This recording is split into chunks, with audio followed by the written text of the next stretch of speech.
The internet loves an argument. So Hangar 13 just released their latest addition to the Mafia franchise with Mafia The Old Country, and it's come out to sort of mid applause, like a 74 on Metacritic at the moment for it.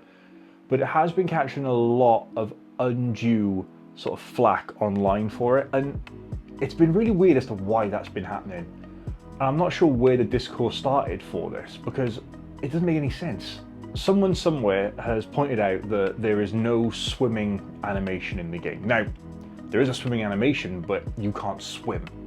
So you get in the water, there's a little animation of you floating that plays and you teleport back to land.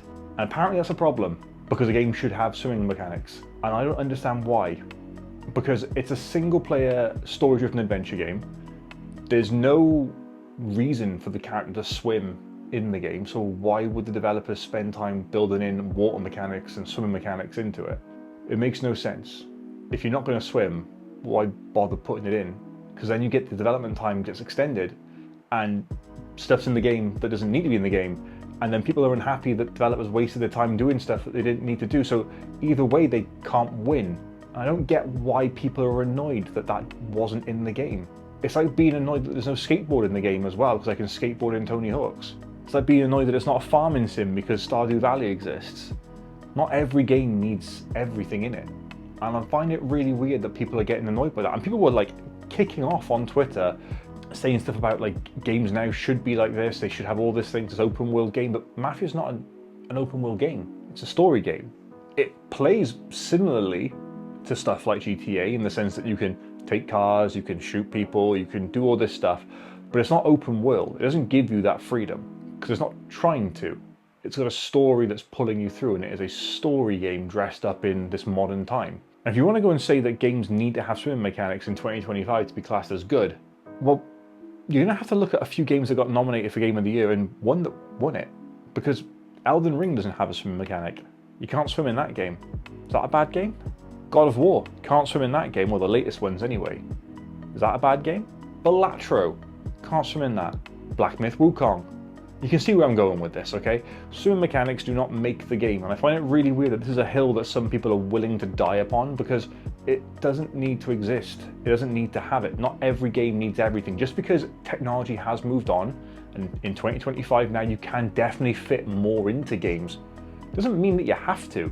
You know when you're at a fast food joint and you've got the drinks machine there and you can put everything you want into it, and you can, you know, have just Diet Coke if you want, or Pepsi Max if you actually got taste. You can put that in there, or you can put Fanta or Lilt or whatever you want in it. But there's always that little bit in the back of your mind that goes, put them all in, and you go through and you mix them all, and it tastes like crap. That's kind of what happens when you put too much in one game, because so much is in there that nothing actually gets developed and actually comes out working properly. I swear sometimes people out there just want to cause problems online and just get rage bait. And hey, look, it works, all right? People are getting angry and upset about it, or not even angry and upset, just like defending it, because these developers don't deserve to have this flag. There are definitely flaws with games, and those should be talked about if they're relevant to the game. But because it's not got a mechanic it doesn't need to have, doesn't mean it's a bad thing. My car can't fly, it doesn't mean it's a bad car. Do you see what I'm saying? And then another really weird comparison I saw was that the wood chopping mechanic in Red Dead 2 was better than the wood chopping that you saw in Mafia The Old Country. Okay, like who actually cares? Neither game is based upon you doing that. I've never played Red Dead, so I don't know what mini game that is part of it. But either way, like, no one cares. It's not a wood chopping simulator. Now, we go down the road of arguing about this now, because Red Dead Redemption 2 had a much bigger budget. We're talking hundreds of millions spent on development and then even more spent on marketing, and I'm pretty certain that Mafia The Old Country got a fraction of that. It was never touted as some big budget experience. I mean, it came out, right now it's £38 on Amazon to buy it brand new. That's a brand new game for PS5 at that price. Like, that's almost half price of what a normal full release would be. And you can't compare it to a full release game from years ago, which had a much bigger marketing budget, a much bigger team behind it, a much bigger everything behind it. Now yes, things have moved on, technology has moved on, so things should improve. I definitely wouldn't expect games now to play worse than they did on the N64 or the GameCube. However, hear me out, Red Dead Redemption 2, from what I understand, is built on a proprietary engine that Rockstar use. Mafia The Old Country is built on Unreal. Unreal's not the easiest of engines out there to work with for every type of game. Just look at all the games that come out on Unreal. There's definitely a learning curve with it. And some studios take 1 or 2 games to get into before they actually figure out what they can actually get out of that. But also, who cares? It's chopping wood. It's a background thing that happens. And the reason why people get annoyed when people bring this up as a comparison and a complaint is because when you point these flaws out and say, this game is bad because of this background activity that happens, which is worse than another game that came out for it before. Chair just went on me then. Developers will then spend more time putting effort into that stuff and neglecting the actual game, and then things take longer and we get a worse experience overall, all because you all kicked off wanting the wood chopping animation to look as good as it did in Red Dead Redemption 2. Honestly, no one cares. I kind of cared about the outcry because I wanted to make a video about it, but yeah, it kind of just got me thinking that gamers annoy me. What I mean by that is when people's opinions are based on literally just, I don't like it because I don't like it. I find it really hard to get my head around that, because I'd like to think that any time that I have said that I don't like a game, it's been able to be justified with my thoughts and feelings on certain mechanics with it. Sometimes things like the football games pop up, and I've mentioned with like when eFootball, I think it was, got announced at like a Konami presentation that I didn't care because I didn't like football, because I grew up not liking football. I have no passion for football. I have no interest in football. Throw an NHL game in there, and a different story. I have got an interest in that. Football, no, because I never grew up playing it. I don't know if the games are good or not, so I won't play them because I don't like football. Do you see what I'm saying? You need to be able to objectively back up your praise and your negative criticisms of stuff. If you can't do that, it's just blindly following a company. And we're all guilty of that with gaming. We're all guilty of blindly following a company. We've all pre-ordered something in the past based on the hopes that it's going to be like another game. And we've all probably been bitten in the backside by that at some point as well. It's a really weird sort of thing that happens in the games industry where people will get so defensive of a game. You say that a game is bad, you back it up, and people will still act as though you just slapped their mother. And it really just gets to me, like, why?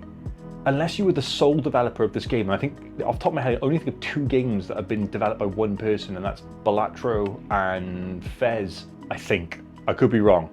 Why have you got to be so defensive of property? Like, your entire identity isn't based around this one thing. And I'm someone that if you said to me, Elden Ring is a bad game, just tell me why. Why is it bad? What is it you don't like about it? And if you could back it up, I could think of loads of reasons why people wouldn't like Elden Ring. I'm not going to say them because I want you all to play Elden Ring, but I could think of loads of reasons as to why Elden Ring wouldn't go down with some people. The story's a little bit convoluted. I say a little bit, it's very convoluted.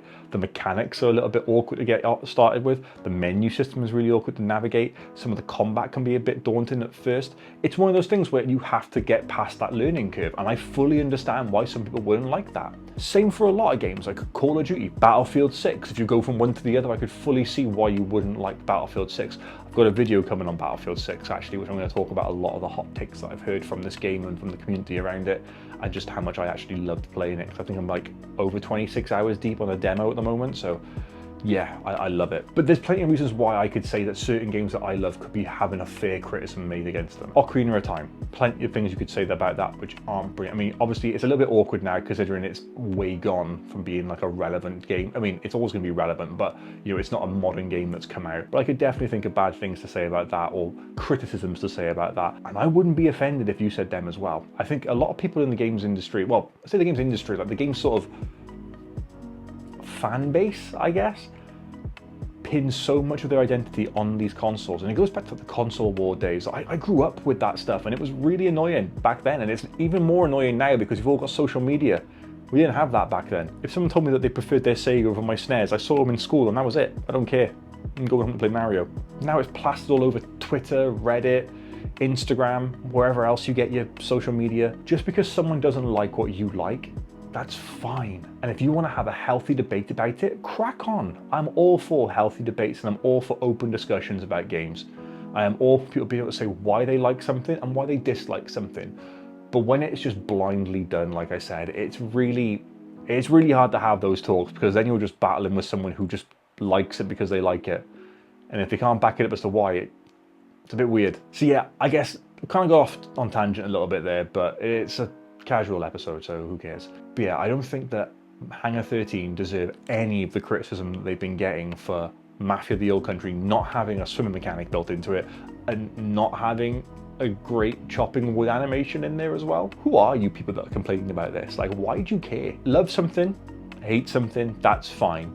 Be able to back it up, be able to justify it, and be able to talk about it. That's what I want to do with this channel. I want to be able to like share my opinions and back them up, and then if we go to the comments and have a discussion about it, then great. Like, let's talk about why we like certain stuff or why we don't like certain stuff, but in a healthy way. I'd like to think that we can grow sort of a community where we can just chat and enjoy stuff and have healthy discussions about things. And that's what I want to kind of like foster going forward, is just, if you like something, cool, let's talk about it. If you don't like it, let's talk about it. You couldn't swim in Tetris either. Does that make that bad?